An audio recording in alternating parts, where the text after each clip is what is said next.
A gente abre o Jornal Jovem Pan dessa sexta-feira falando de mais um capítulo do embate entre o Supremo Tribunal Federal e as empresas ligadas ao bilionário Elon Musk. O STF determinou a transferência para os cofres da União de 18 milhões e 350 mil reais, que estavam bloqueados em contas do X e da Starlink aqui no Brasil. Então a gente chama a repórter Janaína Camelo. Janaína, explica essa história pra gente. Boa noite para você, bem-vinda e bom trabalho.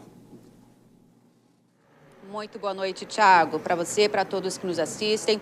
Pois é, essa transferência serviu aí para poder quitar todo o débito de multas que foram aplicadas aí à rede social X por não cumprir decisões judiciais, né? Porque a rede social aí de Elon Musk se negou a bloquear perfis da rede social de usuários que são investigados por ataques às instituições democráticas. Então, essa transferência foi uma decisão do ministro Alexandre de Moraes, que é quem cuida ali, o ministro no STF, que cuida de todo esse caso aí da rede social X e também da Starlink.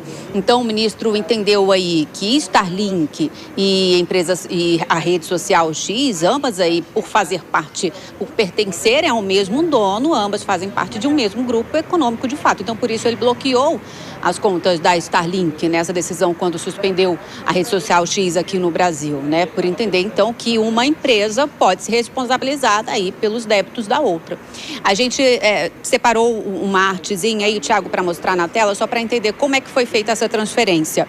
Então, das contas da Starlink Brasil Serviços de Internet, foram transferidos para o governo brasileiro 11 milhões e 67 mil reais, desses mais de 18 milhões. Das contas da rede social X, foram repassados para contas da União 7 milhões 282 mil reais. E aí esses valores foram repassados pelos bancos Citibank e Itaú Unibanco para a conta da União, do governo federal, do Banco do Brasil.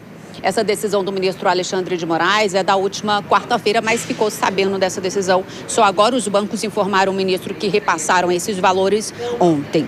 Então, só para lembrar também que os advogados da Starlink chegaram a entrar com recursos no STF contra o bloqueio das contas da empresa, né? Chegaram até a dizer que não iam aceitar aí a suspensão da rede social X, mas eles acabaram voltando atrás. Então, agora, com o pagamento integral da conta, o pagamento integral das multas, o ministro Alexandre de Moraes, então ele entendeu que não há mais a necessidade de manter essas contas bloqueadas e determinou o desbloqueio desses ativos imediatamente, tanto do X como da Starlink. Thiago. Pois é, mais um capítulo dessa história, a gente continua acompanhando e a Janaína Camelo volta na programação da Jovem Pan. Vou chamar os nossos comentaristas, a Dora Kramer está aqui nos estúdios, o Cristiano Vilela também. Vilela, começando por você, já que o assunto tem esse caráter jurídico, né? De qualquer forma, a Starlink acabou atendendo às determinações, mas os casos envolvendo essas duas empresas, ainda mais em relação ao X, não estão encerrados. Bem-vindo, boa noite, Cristiano. Uma ótima noite, Thiago, Dora e todos que acompanham o Jornal Jovem Pan. Olha, não estão encerrados, mas eu vejo que é importante que se tenha claro que o descumprimento da legislação brasileira, ele vai ensejar penalidades.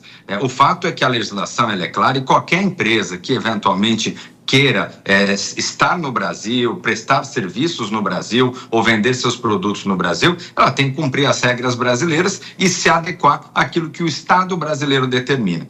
Nesse sentido, é natural que haja determinadas regras ou decisões que sejam objeto de crítica, objeto de contestação judicial. Isso faz parte, isso é natural. Mas a discussão sobre isso ela deve se dar nos fóruns adequados. Quem eventualmente quiser peitar o Estado brasileiro, e o mesmo vale para qualquer outra parte do mundo, vai acabar tendo problemas e acabar tendo que cumprir com as determinações legais, seja no caso de multa ou de suspensão de atividades ou de outras penalidades que possa sofrer. E, Dora Kramer, o que é interessante é que são duas empresas da mesma pessoa, né? Uma está avançando um pouco mais no que o Brasil vem exigindo e a outra ainda não.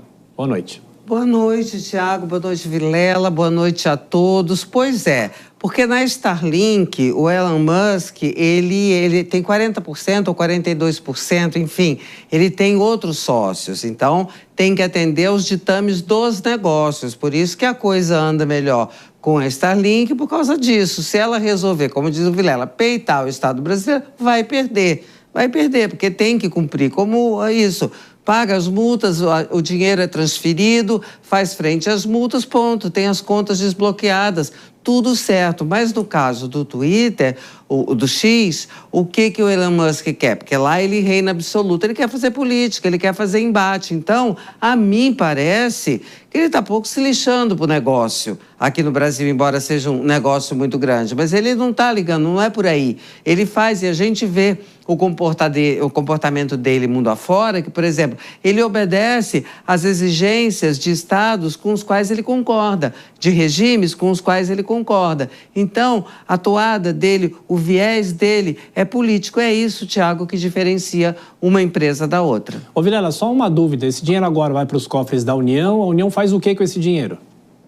Olha, esse dinheiro vai para os cofres da União, para um caixa que recebe justamente as multas obtidas através do não cumprimento de determinações judiciais. Esse recurso, na maioria das vezes, ele acaba sendo posteriormente repassado ao judiciário para o desenvolvimento, para as atividades relacionadas ao Poder Judiciário.